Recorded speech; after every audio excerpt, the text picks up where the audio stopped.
All right, guys, welcome back to the Home Service Expert. Today is a special day. I've been trying to get Mike Barnhart here for 3 years. 3 years. And we've been talking about just how to get him on the podcast. He's a busy guy. He is acting as the COO, the CFO, shared services within Eco Plumbers. You guys know I hang out with Aaron Gaynor quite a bit. But Mike started listening to the podcast originally, turned Aaron on to me, and little did you know that Aaron's son, Chase, moved out here to go to ASU. So Aaron's out here a lot. We share a lot of business advice on what's going on, good, bad, and ugly. Mike's an expert in finance, strategic planning, performance management. He's located in Columbus, Ohio. He's worked quite a few places. I know Victoria's Secret is my favorite one. He met Eco's owner, Aaron Gaynor, in 2013 and officially joined the company in January 2015. Helping Eco Plumbers grow from $1.9 million to a projected $73 million. Mike is known for his strategic initiatives, financial acumen, and emphasis on data-driven decision making. What's up, brother? What's up? I gotta fix one of those numbers. We did $73 million last year. We're going for 91 this year. 91. You see, you know it's a CFO, and they're like, so normally people say 90 or 100. You say 91. 91. Yeah. So what's a healthy bottom line on 91? Usually people say 15%. Yeah, I mean, 15% is a good one. If you can get to 17 or 18, you're doing even better. That's true. What do you consider failing? Under 10. Under 10.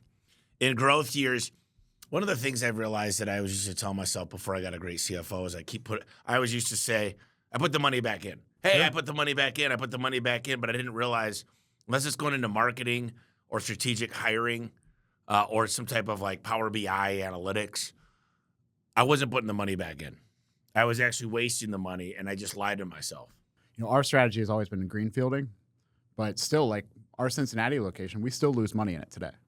You know, and we're a year and a half in. But, you know, our advertising spend is 35% of revenue right now.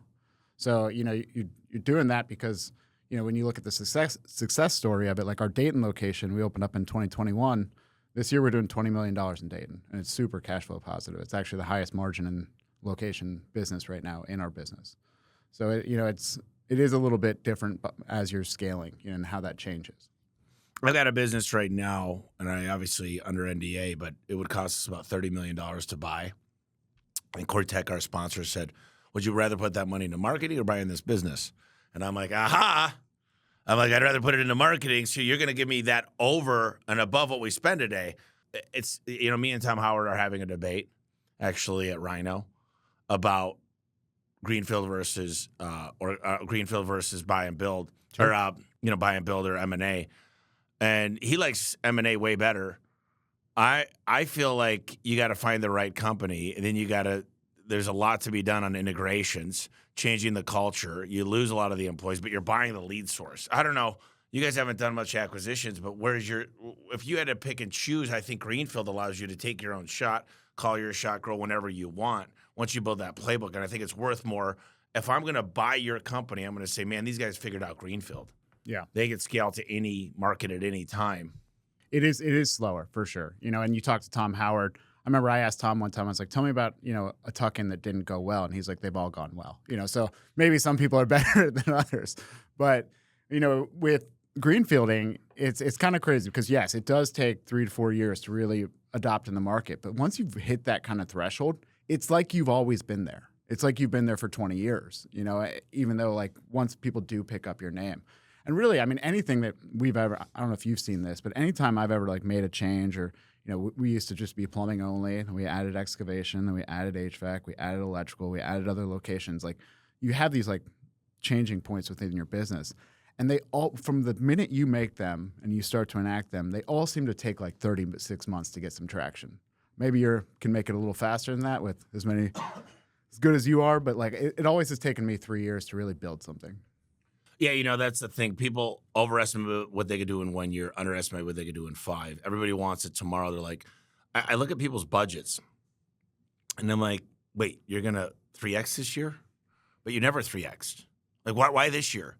And they're like, well, you know, I'm focused now, and you've proven it's possible. And I think some people, unfortunately, that listen to this podcast are trying to live my dream and do what I did. but they don't know the sacrifice it took. I don't have kids. I'm not married. Didn't spend enough time with my nieces and nephews. I don't know what your thoughts are, but your goal should be to get to an exit that provides for you, your family, and takes care of you, and hopefully you get to roll equity and continue to. We like to grow things. I mean, as a COO and part owner of Eco Plumber, I'm sure you're like, dude, you're enjoying the growth more than probably maybe trying to hit the finish line. What mentally? How do you look at the growth of Eco? So yeah, I mean, to look at it throughout the years, I've been doing it for 11 years now. We've gone from 1.9 million to 91 million this year. It's been a really rewarding journey for sure. You do have those kind of pressure points along the way where you do hit these parts of scalability that feel really rough, and then you kind of push through them. And a lot of that's really comes down to the infrastructure that you build within your company. You have good people, you've got the right meeting cadences, you've got the communication rhythms. And for me, it's, I've never stopped being really curious about the business. For any CFO out there, one of the things that I do every Sunday, and I've been doing it for 11 years now, I send out an email to the whole management side and leadership side of the company of, here's what I think about last week. And, I go through about 20 different reports that, I've got kind of flagged on my side, and I look at them, every Sunday, and I start to see trends. You start to understand that business, and then you become a really good storyteller. And, you're not going to do that if you're not curious. But once you get able to tell that story, like this year, I went to the management team and I was like, hey, I think I'm going to stop doing this email. I'm still going to do it for myself. And they were like, no, you have to keep doing this email because it really does highlight out what is happening within the business, where we have areas for opportunity, where are there anomalies in the business. And then you can, I'm not the one that's most of the time fixing them these days, but I'm helping people understand what's happening so they can address it. Aaron was telling me you guys are playing around with AI, ChatGPT, and you loaded stuff in, and it said something like renegotiate with your vendors or something crazy. Yeah. Like, what exactly? How are you, as from a CFO / COO perspective, using AI? Yeah, I mean, at the basic level, it's like why you don't have to. It's the nice thing about like ChatGPT is how easy it is to use. Like, I just load our PDF financial statements in each month. And then I'll ask it questions about it. And I'm pretty good at, understanding the business, but it will pull things up that I didn't actually see within the business because you can ask really specific questions. Like I could put January of 24 and January of 25, and I say, but it has every month in between. I say, compare this against the last quarter and compare it against January of 25 by location. And I want to specifically look at the sewer department, and it'll give you like a really, detailed answer on what's going on with that. And, I don't know why every CFO doesn't do this because it's the time it takes to do it is under a minute. And it'll give you good insight. I was screwing around with ChatGPT yesterday. How do you, I got the app that goes online and you log in, but what's the easiest way to upload a document like a balance sheet, income statement, or P&L? Yeah, so and that's the really intuitive thing about ChatGPT. I do use the desktop version more than the app, but you can – you just load it right in there. It doesn't have to be in any sort of format. Like it knows how to go read it and pick up the correct information. And you can ask, extremely detailed questions if you want to get in on it. So do you have your favorite this is supposed to be a very helpful podcast to people out there. So maybe you'll share, maybe you won't. But do you have like certain prompts you use other than comparing year over year? A lot of times I'll look at location differences. So like I want to see how locations are scaling on margin. As CFOs, we definitely care about margin. And, that's the nice thing as when you're greenfielding a location, you can get to margin stability before you can get to cash flow stability. And you want to keep focusing on how do I actually just make this a margin profitable business where, some people have gross margin of 50%, some people are 55%. Really depends on what your trade is. If you're heavy HVAC replacement, you're probably going to be lower than if you're an electric residential service. But trying to manage that 50+% margin across your business is always going to keep you super healthy. I remember it wasn't that long ago. It feels like yesterday where Aaron came and he's like, we finally hired a kick charge. And it really was built out of the fact that you guys were going into so many other industries. It couldn't be Eco Plumbers, ECO, the plumbers, Yeah. So what was that like? Redoing your brand. At how big were you guys? What was the revenue? So we did the brand, started in 2022. So we were about $40 million. That's about when I did it with A1. Yeah. And he just showed me that your pickup truck wrap. That looked pretty good. I want one of those. But we worked with them because we added HVAC and electric, and we worked with Wizard of Ads on that. When it was adding electric was a pretty last minute decision. But the brand is Eco Plumbers, Electricians, and HVAC Technicians. That's very intentional. It's not Eco Plumbing. It's not Eco Electric. It's Eco Plumbers. It's Eco Electricians. It's about the people. It's not about the service. And so we rebranded as that. Made it more focused on the eco. So it's it's very in your face. And even this year, so we're almost up to 300 trucks now. And we realized, we don't need billboards in Columbus, Ohio anymore. We have 250 of them going around. So let's put that money into a different part of marketing. That's interesting. I did want to bring up Roy Williams, the Wizard of Ads, based out of Austin, Texas. I went and visited him for a day. Drank quite a bit of wine. Learned a lot about Don Quixote. And, a lot of people don't know this, but if you want to go visit him, it's not easy to get the invitation, but it's $10,000. He'll take you out to the nicest dinner, educate you on his whole process of how he comes up with his ads. He was the original guy that really made Rolex take off in a lot of the jewelry stores, and then companies started using him for home service and home improvement. 1-800-GOT-JUNK, I believe, was one of the first ones, and they're a monster. And you guys started using him, and it's one of those things where you got to trust the process, because you might spend a fortune for the first 6, 9, 12 months, but you're trying to be able to build this thing in their hypothalamus, their memory bank, to when there's something happens with HVAC, plumbing, electrical, they think of you, they remember your jingle, they like you, they trust you, and they'll wait a bit longer to book the call. They'll spend more money with you. They're going to smile more because they like your story. Aaron's been telling me about the hate email you guys have been getting. You sound like a smoker. Tell me about working with Roy. Yeah. So, I'm the finance side of the business, and I do some ops. But, I've always been super lucky. Aaron's always handled marketing and sales strategy. But Roy seems to really like me. He calls me Bear. But, we have a good relationship with them. And, I think the interesting thing is the way I look at marketing and the way that Aaron and him look at marketing are way different. So every time I've had an idea, he's basically like, "That's a terrible idea, Mike," because I don't think that I look at it maybe connecting with the logic or the value of a customer, and he thinks about marketing more about storytelling and being an entertainer and really just taking a minute to allow people to think about something else from their day other than what's actually happening in their lives.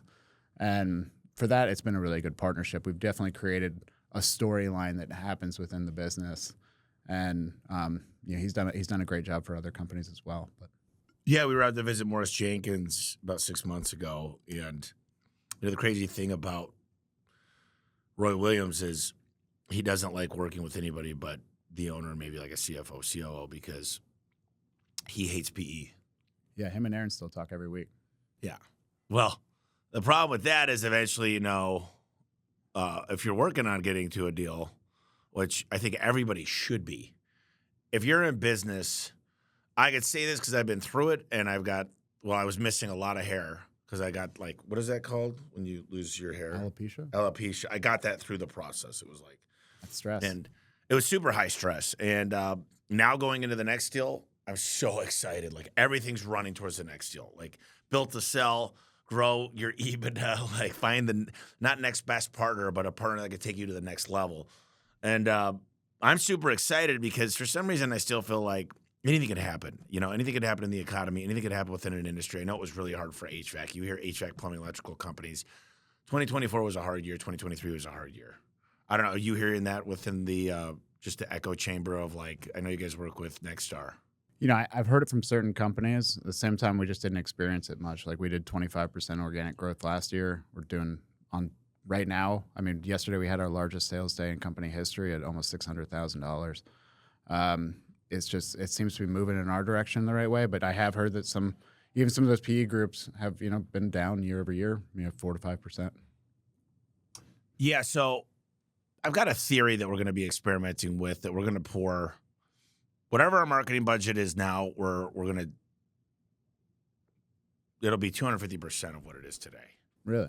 So like if 100% is called 12%, we're going to be spending close to 30. Yeah.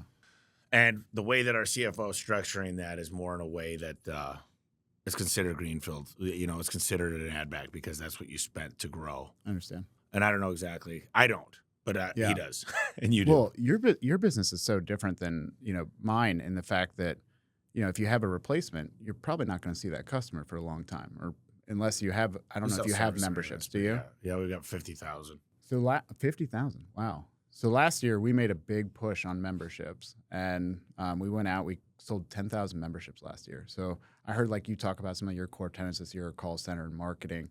One of ours is actually membership fulfillment. Like we have 30 students in our HVAC school right now to become clean check maintenance techs.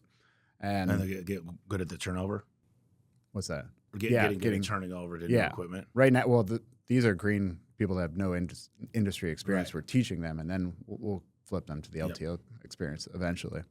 But for me, that's the biggest unknown part of our business. Like right now, our call volume is so high, and historically, we've always had about 70% of our customers be net new customers, and that's becoming 60 and 50. And, it's becoming more and more repeat customers. And I don't know what the impact of selling 10,000 memberships a year really does for your future call volume.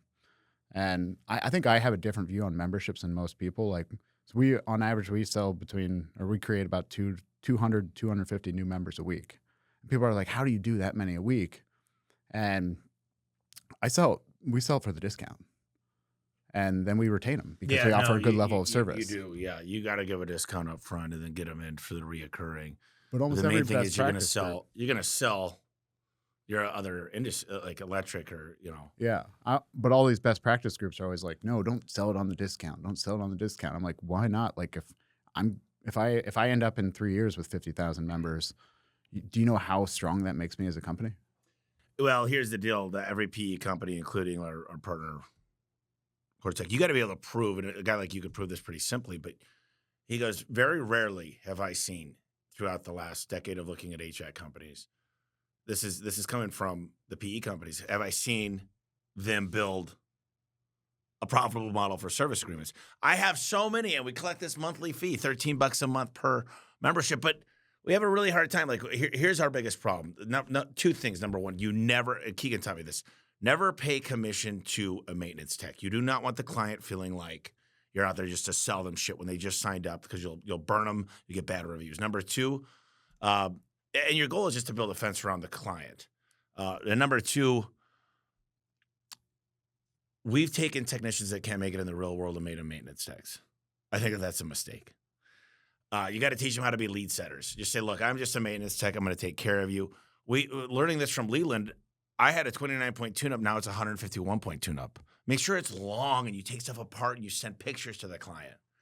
And this takes time to learn this stuff because you guys are newer at this, I believe. So don't send commission. Take a long time to do it. Just have them be good at setting leads. But do not take your guys that don't make it in the real world and make them maintenance techs. Yeah. Because the maintenance techs can make the most money out of anybody in the company because this client already likes and trusts you. You know what I mean? Does that make sense? I do. I mean, and as a CFO of the company, incentive plans have always been like one of my biggest things that I focus on. So, our strategy has always been, why can't we pay the best and be the best company at the same time? Right. But for anybody that's not using configurable payroll on Service Titan, like, start using it. It creates visibility for your technicians to understand how they're going to get paid, when they're going to get paid, what they're going to get paid every single week. And you can really design pretty good incentive plans through configurable payroll. Ryan from Chirp always brags about how he turned on a couple of campaigns along with you and Aaron and just murdered it on, calls that abandonment calls. And as much as you guys get, Aaron's like, look, we can't book out. Sometimes we're too busy. We are. And that's a good problem. And then I just got done showing Aaron Lace AI. And I do believe, I really don't think AI is in the call center. Like, I don't want to talk to AI. Not when I have something broken. I just don't. Yeah. So I do what I would want to do as a client. But Lace is built just to train our call center to get to 90+% and reduce our cancellations. And, we're going to do 300 million plus. So every percent we book and every percent we reduce cancellations is $3 million. And that's the way I look at it. We tested Lace AI, and then we ended up adopting it in the entire call center because it is a really good coaching. It teaches even the reps how to be better. I did just hear from Service Titan on Friday of last week that they used to have this feature called Second Chance Leads. Yeah. But there was only if you were on Phones Pro, and they just opened it up to everybody. So what are your favorite KPIs from your perspective? Gross profit, obviously, bottom line EBITDA, but what do you really year over year comparing the same month? What are some of the things you look at that are your favorite KPIs? Yeah, and some of them probably aren't financial, to be honest. Some of them are more operational, but definitely, always looking at the quality metrics. So we're looking at recall rates. We're looking at how many members are we rebooking or canceling. How many canceled calls do we have? Those are what I call like the quality metrics. You're looking at your reviews every week. Every week we get about 360 reviews right now on average. We have about 3 that are under 4 stars. So, you're addressing what those quality measures are up front. I heard you say you're going back to all your 1, 2, and 3 star reviews to try to fix them. I will say that some of them are more around our radio ads. So those do get removed. They do get removed. But definitely looking at quality metrics, and then looking at, certainly in our business model, that turnover percentage is super important. So bring that up every week. The way that we actually sold 10,000 and created 10,000 new members last week, we talked about it every single week. So Aaron and I still get on a 7 a.m. call every Wednesday with the entire field staff across all locations, and we talk about certain things. And, for 52 straight weeks last year, we brought up memberships. That was something we just weren't going to drop until it was really adopted within the business. But let me ask you, so we go through this budget, and I got to tell you, budgeting for a guy like me used to be useless. I used to think it put me in a box. And back in the day, we were on a cash versus accrual. We didn't know what, look, I've learned a lot. I think budget, first of all, I think everyone should have a budget. I think every single human being should have a personal budget. I think every single technician, installer, warehouse guy should have a budget, a personal budget. And I kind of talk about budgeting by just understanding how many calls do I need, what's my booking rate, what's my conversion rate, what's my average ticket. And when I understand that, I could really build a really good budget of things to target. And I think Adrian thought I was nuts. He's like, that's not that simple. And then Core Tech, without my guidance, said this is how we build our budget through these KPIs. The exact same thing. Yeah. So when you're thinking about a budget, what do you think about to put it together? Is it through lead gen and hiring and capacity planning? I mean, what are the things you're thinking about? Yeah. So, I love budgeting. Actually, it's one of my favorite times of the year. And there's a couple things I always do. Is one, when you say everybody needs to have a budget, you're entirely right. If you ever look up, the 4 steps of execution, we always call it the 5 steps of execution. You got to have your mission statement. You got to have your KPIs. You got to have your visual scorecards of whether you're winning and losing. That creates accountability, and then you can celebrate it. If you don't have a budget, you can't literally do any of those things. So that's number one. Another thing that I always like to do with the budgeting cycle is reflection on the past year. Successful people, they do 2 things. One, they reflect on what is happening in their lives, and usually the readers. But one of the things that we do in our business is, Jim Collins, he had a book called Great by Choice, talk about bullets and cannonballs. And, you've got I heard you on your podcast, you've got your 4 cannonballs, you've got your call center, your marketing. We do the same thing as we look at throughout the past year, what are all these bullets that we fired? And what are all the small things that we tested out to see if they were going to work or not? And which one of those should we actually dedicate a lot more traction to within the budgeting process? Getting at the budgeting level, I actually work with the GMs to build each of their budgets in each location. And we start out at the department level your basic KPIs. How many texts do you have? How many calls per week are you going to run? What's your conversion rate? What's your average sale? And that should drive revenue. We do budget a lot of other metrics on that, but every time I do that with the GMs, we did that this year, and our budget ended up at 91 million this year. They created a budget of about 115 million. So you got to teach people hey, it's not so easy to drive these metrics up. You get something called budget euphoria, where you start to, I can just increase conversion rates by 3% and I can create, an extra $80 on my average sale, but it's not that easy. You have to tie that back to behaviors.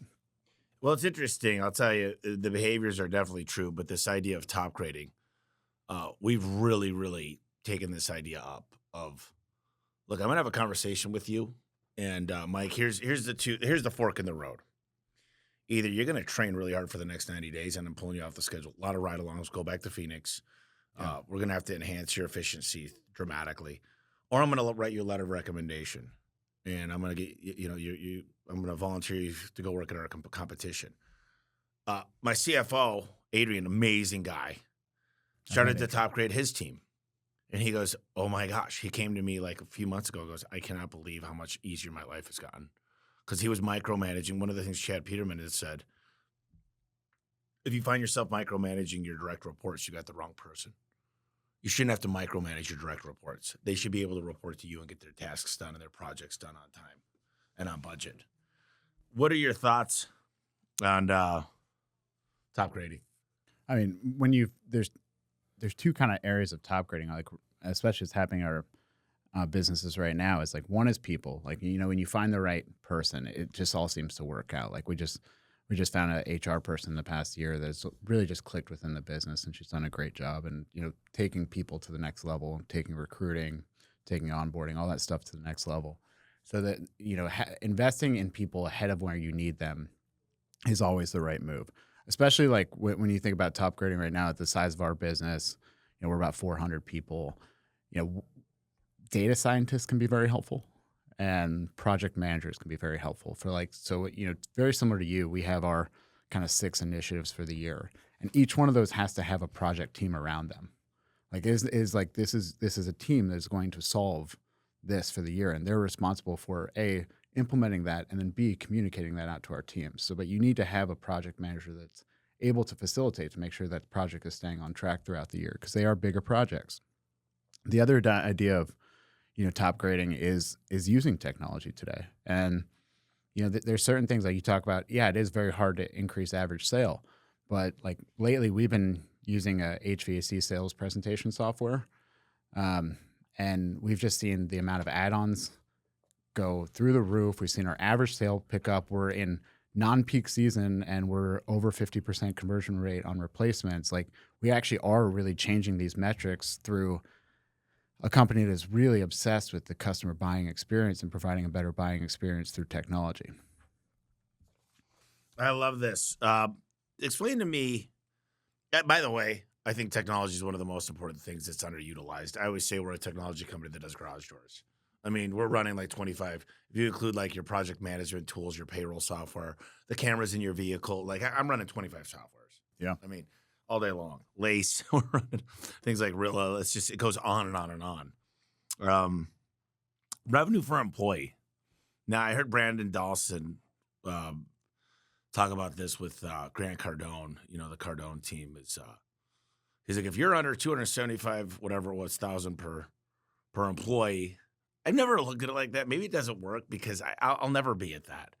What are your thoughts on revenue per employee? Is that something that you really like, that metric? Yeah, I'll say I look at it once a month and just see how we performed on it. I do like the metric because it kind of just tells you how efficient you're being in your company, like how much kind of fluff do you have, and to a certain extent, it should be able to tell you how profitable you are. And it is kind of weird about how every industry is. This isn't like just our industry. Like kind of every industry, it kind of works out. If you do this, and you take your revenue, you divide it by the total number of people, not technicians, but like your call center, your admin staff, your finance team, everybody included, it works out to somewhere between around $250,000 per person. And you have really bad companies that are operating around 160,000. You have really lean companies that are operating around 330,000. That doesn't necessarily mean they're good companies. That just means they're lean, and they're probably pretty profitable in doing so. But they also might be stressed out. So it's worth looking at because it's really hard to be profitable if you're not let's call it over that $225,000 mark. Or you're definitely not going to be at the profitability that you want to be at. I'll tell you something that might throw a wrench in this equation is we work with a lot of agencies, from the media buys to SEO to PPC. Like we've got the best of the best. And then we've got people in-house that coordinate stuff between them. When I look at, for example, I was out at 1 hour and they had about 40 people working in their marketing team. and I saw a lot of them working on videos and a lot of stuff. Like I don't want to bring all that in house. I want specialists that have the best software to do what they do.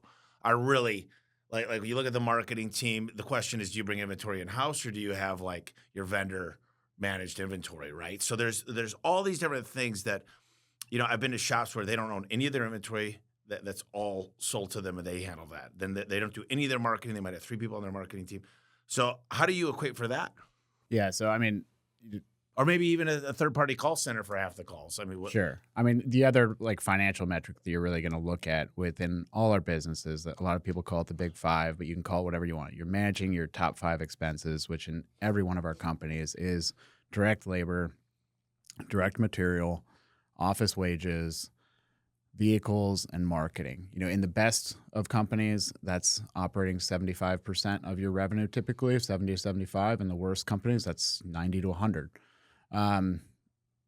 And, you know, you're looking at what those benchmarks are. You know, your labor should be around 24%. Your material should be around 20%. Your office wages should be around 11%. You know, if you can do it. Your marketing, depending on the market, might be different. But as a total company, hopefully you're under 10%. And, you know, your vehicles, which typically range around 5%. But that's, you know, that's where you're targeting with a lot of those metrics. Interesting. You said labor 15 to 20. Fully burdened labor across the board. Is that Fully include burdened, including sales commissions, installers, service, everything. everything? Office staff, call center. Within office wages. So those are COGS. Yeah. Mm-hmm. Okay, so how much all in should labor be as a percentage of total revenue? If you include your CSRs, technicians, installers, warehouse staff, the CFO, the salaries, the commissions, everything. Yeah, I mean, the best ranked companies are probably around like 33. That's what I was thinking. Yeah. You know what happens with, you know, the problem I have with CFOs typically is they're always looking at lagging indicators. Sure. You know, I look at what can we do to generate more calls. You know, I think the good balance between me and my guys, he's like he sees behind corners and he's looking around the corner all the time. He's not just you know, maybe that's a controller more, but he's looking at the future as well, and he understands growth. We got so good that there's months we're hitting 27%, the bottom line, and I think we could hit 30. I think if we really push, we could hit 33, but then we'd be kind of screwing ourselves on the marketing side because we'd have to start borrowing from marketing, and that's great. We've learned from other companies that's great for about a year. And then you begin to see the decline. It's an interesting question of when is too much. When is it too much? Probably. Well, what would be, you know, because I've always said, if you listen to podcasts 3 years ago, I was like, if you're making more than 25%, either you're paying your people too less, or you're charging your clients too much more. But I didn't take into effect efficiency. I never planned on booking over 90% calls. I never planned on the conversion rates being what they are. I never planned on like plus a great CFO, like the way that he's able to do stuff. Like he's like, you know what you want to know the best question in the world is? When you ask a CFO, what's 1 + 1? You know what they say? The best answer? 2. No, they say whatever you want it to be. That's a good accountant. That's a good accountant right there. CFO. Yeah, 2 would be a good answer. So what do you feel about profitability when everything – and, you know, this is really there's different industries and there's different competition and there's different private equity involved. So I don't think it's a fair question because if you look at, like, Zoom Drains, they don't have really a whole lot of material costs. They've got these expensive $200,000 trucks, but they're going and doing drains only. So I don't know. What are your thoughts though, as far as profitability per home service companies? Yeah, I mean, I think there's 2 things that, you know, we need to be careful of going into this year. One is, you know, if prices are changing, we have to be ahead of that. Otherwise, you know, we'll lose ourselves because you're not pricing yourself correctly. The other one is, and I think this is our entire industry. Like, you know, I talked that I really value data scientists and some of the people like that really understand statistics, but I've yet to actually meet a company that's really heavily invested into pricing strategy. Whereas, like, you know, my background's in FP&A, and, you know, I worked for a medical distribution company for a long time. It was about $150 billion. Their goal was to get to 1% profit. They usually never got there. But they had whole pricing teams that are looking at elasticity, that are looking at ways to when they can target like more surge pricing, when they can do this. Like there's, you know, Amazon's doing this. There's no reason like we can't invest more into understanding what our pricing strategy should be as a business. And that's probably where you really maximize profitability. So that is actually something we're investing into this year. I would debate you on that because you put my top guy in any market, and I've proven this over and over again. He's going to continue. Good job, bad job. He's good. You put my best CSR, best dispatcher, best technician, best installer. It's incredible. So it goes back to better recruiting, better training. The optimize the price. It's just so hard for me. Yeah, to get behind, but to optimize purchasing is completely different. but your best guy is probably going to get a yes from that customer if your garage door replacement's $10,000 or $12,000, right? Like he's probably going to do it, but there's probably there's other indicators that would make the customer more likely to say yes to a $12,000 if we're doing it around demand pricing properly. And that's a that's the problem is in my opinion, you're treating this like e-commerce instead of the presentation, the timeliness, the idea of influence. Robert Cialdini wrote the book. I'd love to see what you come up with, and maybe I'm dead wrong, but I feel like, look, you know what's weird at A1 is whatever gets focused on gets kind of a resolution. Like, we want to make this happen. We got to talk about it every day. We got to practice it and role play. We got to gamify it, and it'll work. But you're kind of robbing Peter to pay Paul. Because if you focus on this, so we got to make sure we don't focus on too many things. We got to say, okay, like what's the best thing that we make money on? Number one, selling high-end parts. Yeah. Because we give options. We have the high cycle life. Number two is taking a service call, turning it into a sale, a turnover. Those two things, if we just did those two. But what's more important than both of those? Reviews and conversion rate. Because if I'm not even converting, I'm not going to talk about selling better parts. Like, why aren't you even earning the client's business? Yeah. And if we're getting bad reviews all the time, we won't be in business very long. Won't. So it's like this pyramid of like this hierarchy of needs for home service companies. Yeah. Oh, I love this stuff, man. I was talking to Aaron about that, the way you guys do the presentations and the way the pricing works and the way it kind of pulls into effect it includes the finance fees, which is genius because why should I eat that cost? It's like, yeah, if you choose to do this, here's what it costs.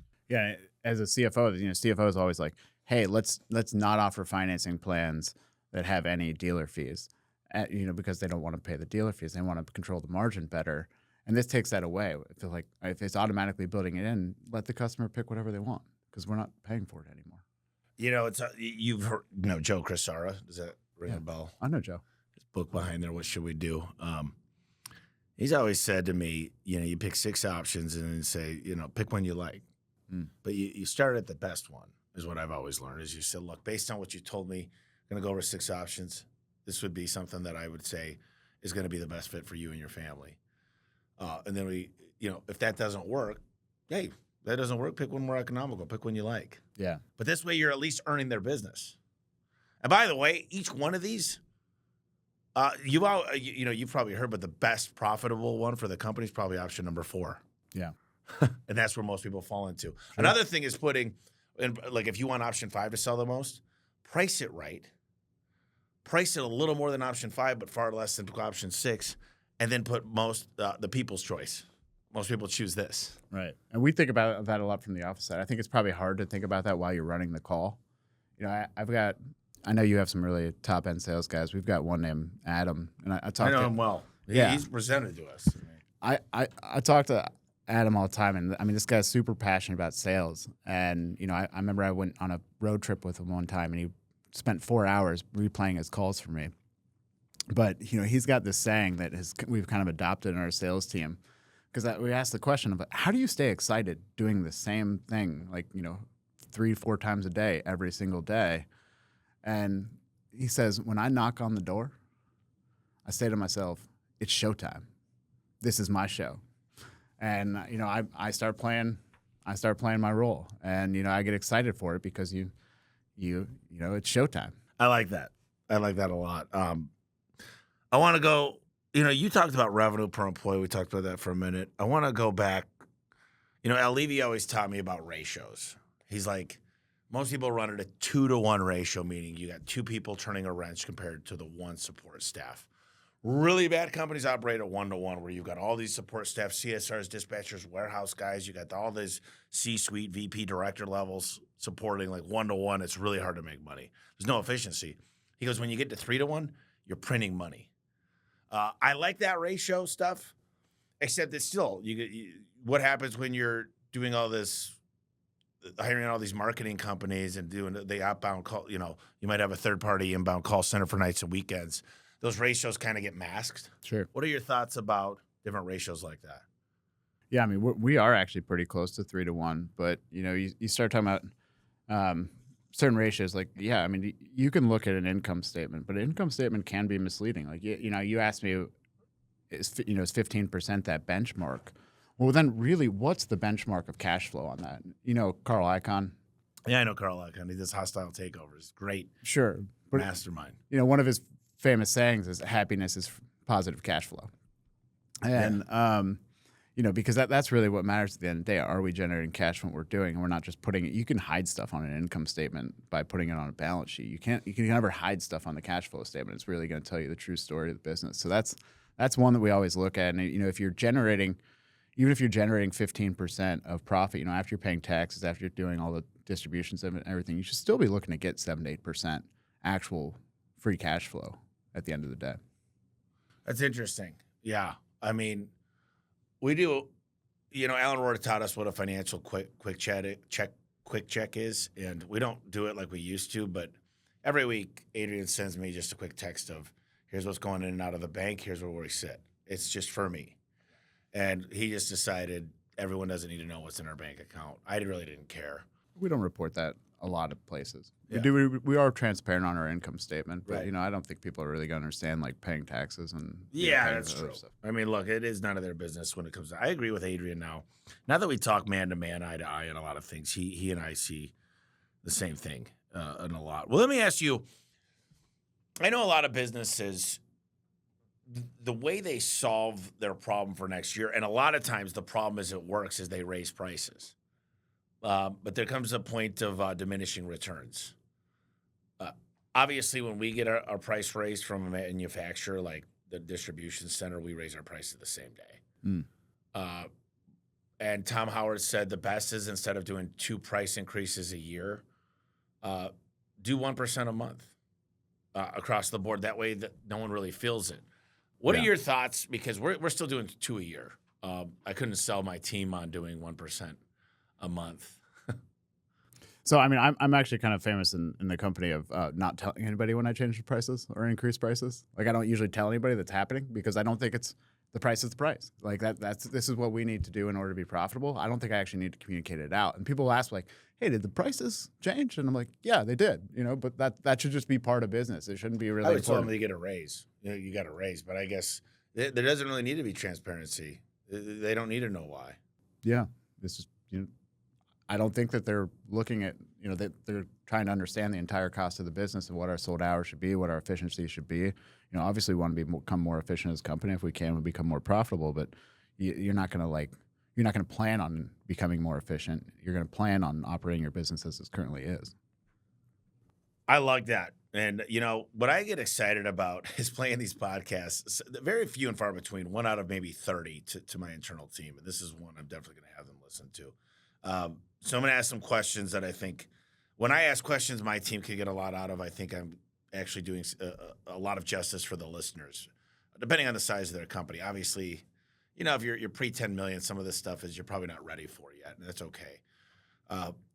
When you said you leverage this technology that helps build the different pricing models, and it's a better demonstration of the client, and it takes into effect these things like financing, what was the biggest thing that caused that software? Is it just the presentation? Was it the easiness to adopt for the technicians? What caused the growth, and how much did you grow in conversion rate and average ticket? So and add-ons in the HVAC, we're testing this. It's a product we're testing in HVAC sales right now. So it's not across the entire business, but we are seeing some positive results. And it's a third-party company, so you could sign up for it if you were selling HVAC systems. But they, the way that they present to their customer is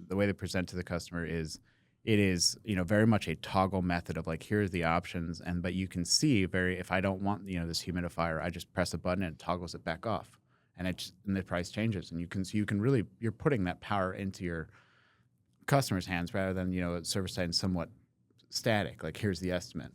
The other thing is, you're building the financing fees in. Another cool aspect of it was that anytime if you don't close right there and a customer re-engages with that estimate, like they open it back up, when they get notified, and the salesperson gets notified, so they can, and it prompts the salesperson to say like, hey, do you have any questions you want to ask about this, or is there anything I can help you with?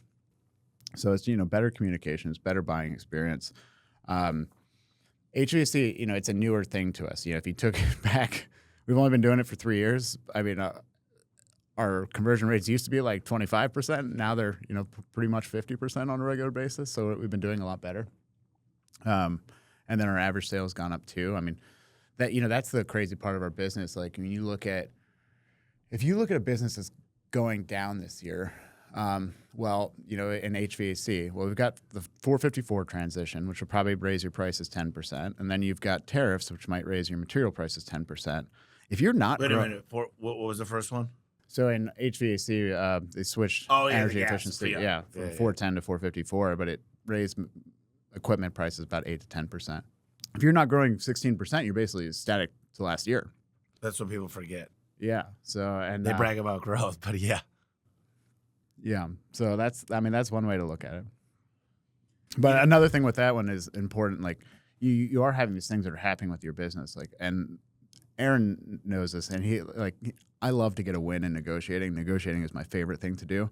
But regularly just going back to our vendors and saying, like, are we going to accept these price increases? And like, are we going to at least have a conversation about it? Because you can literally save like 10% across your business just by negotiating stuff. And I mean, any piece of software out there is negotiated. I mean, we've got one deal that right now we have, like, our phone systems our iPads are basically being paid for 3 years for switching over to this other company.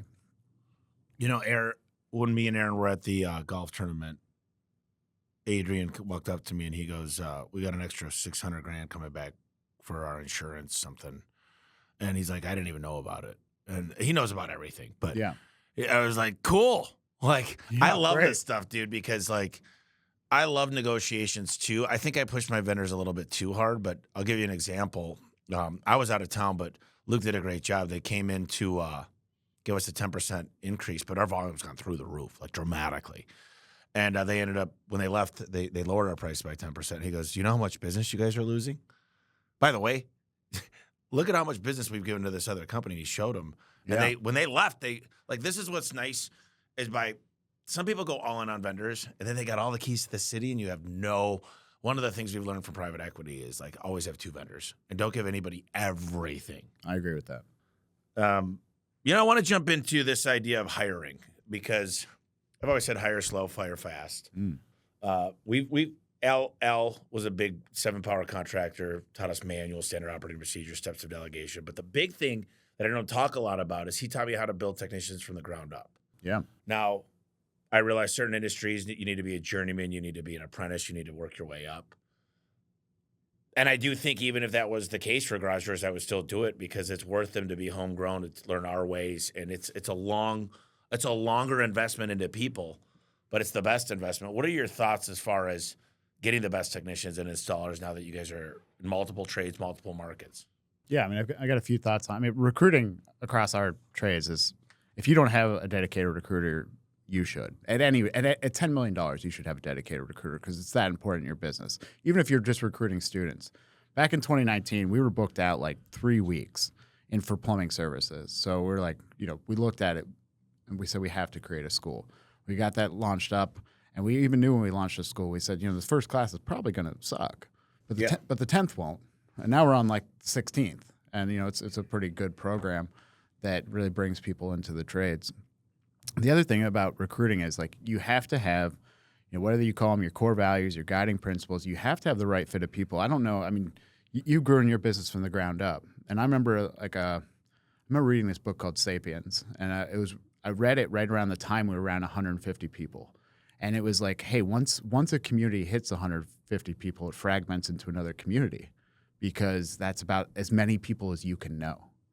And so if you're not recruiting well, like, and right now we're at 400 people, like, yeah, I have to spend most of my time walking around saying, hi, I'm Mike, because I don't know the people in the company anymore. So you have to make sure that you are recruiting for those values that you really think are important. And that's where a good recruiter will be worth their weight in gold.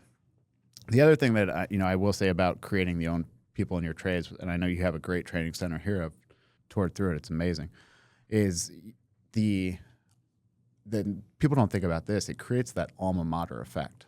Like we've had people leave, for whatever $5 more on the hour or something, and they come back because they're like, well, all my friends are here. This is where I learned the trade. This is my school. Like this is my university. Whatever you call it. It creates an alma mater effect that you're giving back to the trades, but you're also creating this kind of community of people that you brought into the trades. Yeah. Plus, the fact is people say if you got a best friend at work, best friends don't happen. They happen outside of work. They happen when you meet with your family, you break bread, you go to the bowling league. When you build a best friend at work, 85% of people say I'm not leaving because I have a best friend here. Yeah. Yeah. And that's the key. I think that's true. I was at this group. I pay $100,000 to go to these 3 meetings a year in this big event, and I really enjoy it. And you should negotiate that. I should. I probably could. It's Joe Polish's Genius Network, and there's this guy that was training us the other day because this was just last week, and he goes, "I think core values and mission and vision are way overrated." He goes, "Because I've trained some of the largest companies on the planet, whether it's Google, LinkedIn." He goes on and on. He goes, I went to small companies. He goes, I'll go up to 10 of your employees randomly and say, what's your mission, vision, and core values? Yeah. And he goes, 9 out of 10 of them don't know. Yeah. And he goes, so if it was that important, they would at least know them off the top of their head. We actually thought the same this past year. Around our budgeting conversations this year, we had a similar conversation that our mission statement was too long. And we really just switched it down to one statement of to create great tradespeople, advance their lives, and win big. That's what we want to do. It's not necessarily about the customer experience. It's about what we're doing for each other. We just made ours, it used to be the largest, most trusted advisor company in North America. Now it's to make our people dream bigger than they ever thought possible and achieve more than they ever thought.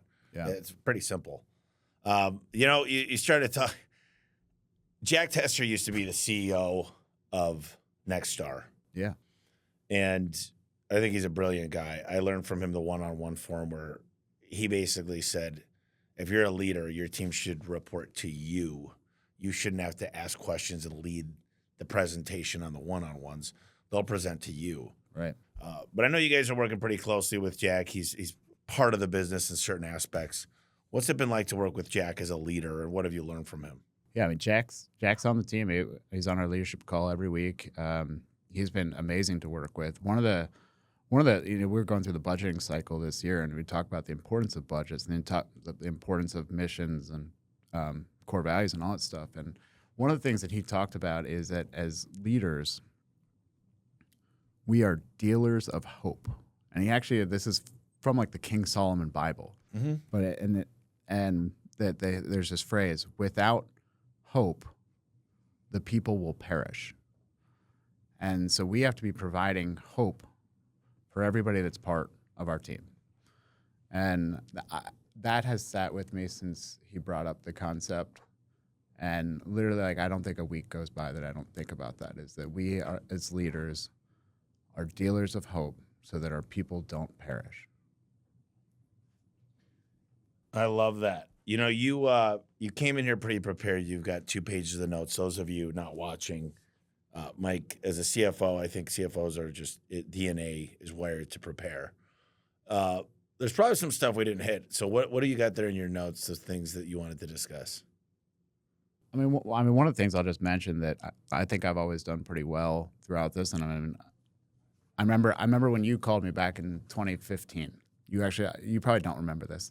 You called me, and I'd only been at Eco for about 6 months, and I'd kind of implemented Service Titan, built out the price book and all that within Service Titan. And you called me and you were like, hey, I want to get on Service Titan. I heard you're on it, because I think we were like the 30th customer. Ara pitched Aaron individually.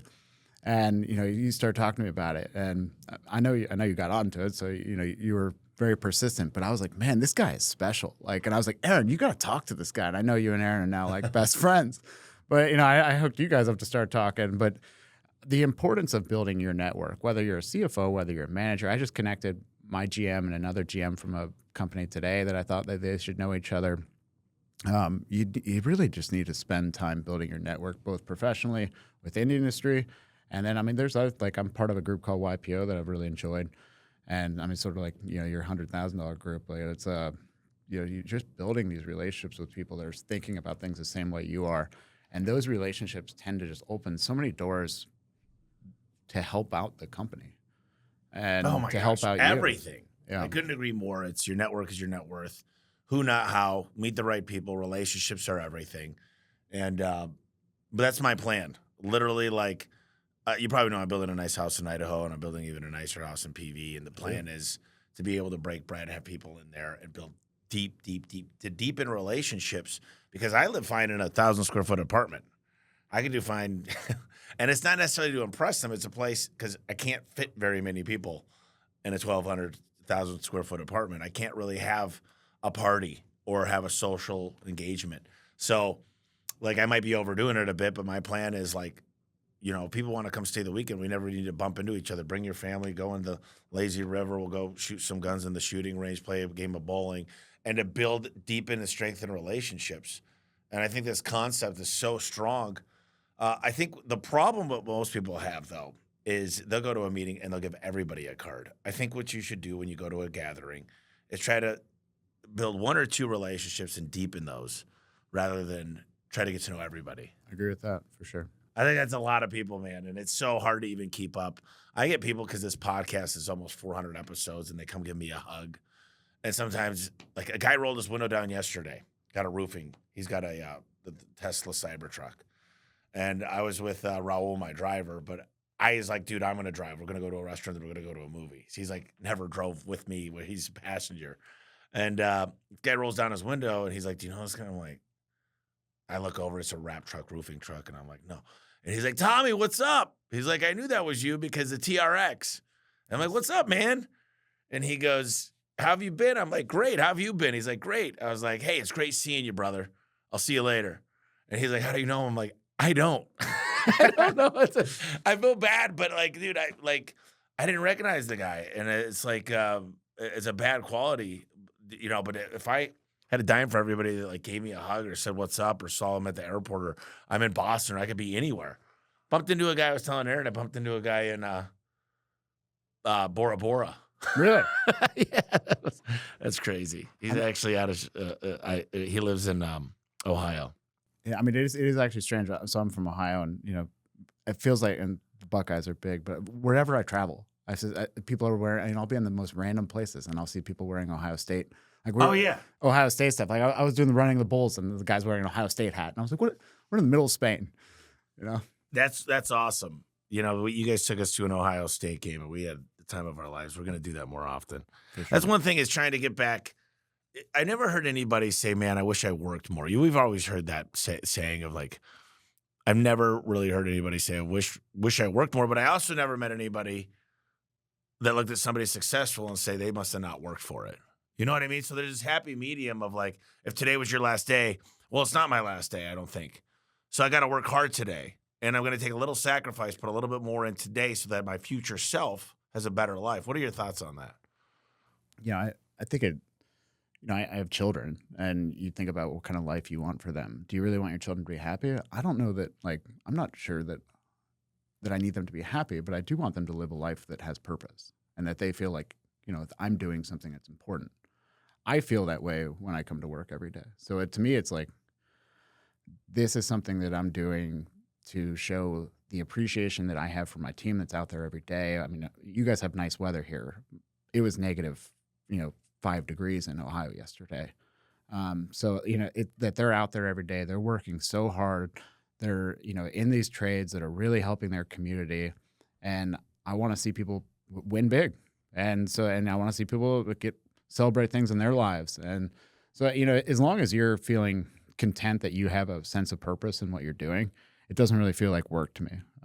I've never been good at separating work and life. Yep.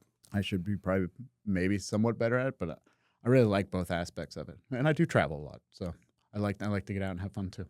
Yeah, I know you do. We've had a lot of fun. How do people get a hold of you, Mike? If they want to reach out, they want to learn more about CFOing a $91 million company, or just got some observations or questions. Yeah, the best way to get is my email. It's mike@geteco.com, GETECO.com, or hit me up on LinkedIn. LinkedIn, there you go. How do you spell your last name again? I have it right here, but Barnhart, Barnhart. And if you had a couple books, not the Bible, not the E-Myth, not the most common ones, Napoleon Hill, Dale Carnegie, maybe some books just that aren't so common, what would they be? All right, and why? Yeah, a few of them. I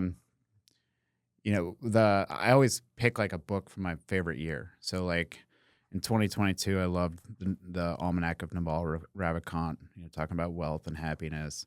2023, I read this book called Unreasonable Hospitality, and so I'm always the bougie one in the company, right? I'm the one that likes to buy, Cristal to celebrate, if we're winning a month or something like that. Like I like nice things. I like fine dining. There's a book called Unreasonable Hospitality. It's really good. It's about 11 Madison Park, which these two guys got really obsessive about food and customer service and being the best at what they do. They were an unknown restaurant, and they became the #1 rated restaurant in the entire world for 2 years in a row, and it only took them about 7 years to do it. And that was a really cool journey of their story. If you ever just need an audiobook, you can't go wrong with Green Lights. It's just a fun one. Yeah. All right. And we talked about a lot of stuff here. I mean, a lot of stuff, and I bounced around a lot, but I wanted to do this way because I only had you here for a little over an hour, so I just wanted to hit a lot of topics, and we've been meaning to do this. We'll have to do a part 2, but maybe something we didn't hit. Maybe there's something that the audience needs to hear. You've seen this company grow in the last 12 years from a little over $1 million to almost $100 million. It doesn't need to be about work. Doesn't need to be about business. It can be about whatever you want, but I'll have you close this out. Just my thoughts on it? Yeah, just anything. We talked about a lot, but anything you want. Yeah, I mean, most off, I just feel a deep sense of appreciation. I've loved the partnership that I've had with Aaron. I've loved, the partnership that I've had with a lot of, as you become bigger, it's really hard to build those relationships. But, whether it's Jack or Elliot or Barbara or different people that have come and gone on the team, just building those relationships with them has been a, great experience. And I feel really proud of what we've accomplished. So there's a real sense of pride. And, I don't really think necessarily about I have this abundance mindset. I always have, I'm the eternal optimist. I don't really get all right, we need to protect it. I just think we're going to lose it. I just think what's next? What are we going to do next? And how are we going to keep innovating? How are we going to keep modernizing the home experience for the customers? How are we, just going to stay on top of our game? Because, whether you're acquisition, whether you're Greenfield, the world is ours to go take. There's no reason if we're $100 million today, it can't be $500 million in 5 years or whatever it is. Whatever you want to do is possible if you're willing to put the effort in and do it. Well, that was a great closing, but I'm not going to close now because what if private equity changes that? I mean, I don't know when that moment's going to come. It could be a year, it could be 10 years, but eventually, built to sell means that's real. You hear the horror stories, and you also hear my story, which I love our relationship with the PE guys. I really like Mike. I really, really like Doug. I really like the whole team over there. They still give me control. They ask us the right questions, but are you worried about potentially when that day happens down the road? Or it could be strategic. It could be anybody for all I know. But when that does happen, what do you think life's going to be like? What are your kind of SWOT analysis? Well, I mean, I certainly agree with you that you should build your company to sell it. Even if you are planning a transaction, you should never say, I'm going to operate my company differently because I plan on transacting in 12 months and I'm going to cut all this stuff. You should operate your company like you're going to continue to run it forever, but it's going to be a profitable company. At any given point in the next, if we want to sell sometime in the next 10 years, at any given point at that time, I should always be happy with where I'm at and to sell it. Right. I shouldn't be built to sell at any moment of any time. Yes. Yeah. I hate when disagree people a little bit with a couple of things. The only thing I'll tell you is, like, if you're going into the 12 months of the rolling 12, you better have a conversation and talk to the team and get them, especially if they have equity or they have any type of P units or whatever it is, have them push a little harder that year. Yeah. Because that year counts the most. So, but don't cut things. I Sure. agree with you. Don't cut things. Set yourself up for failure the year after it sells, because that's a bad deal for anybody. But even when you look at the reports that are out there still, I mean, both our industries are so heavily fragmented.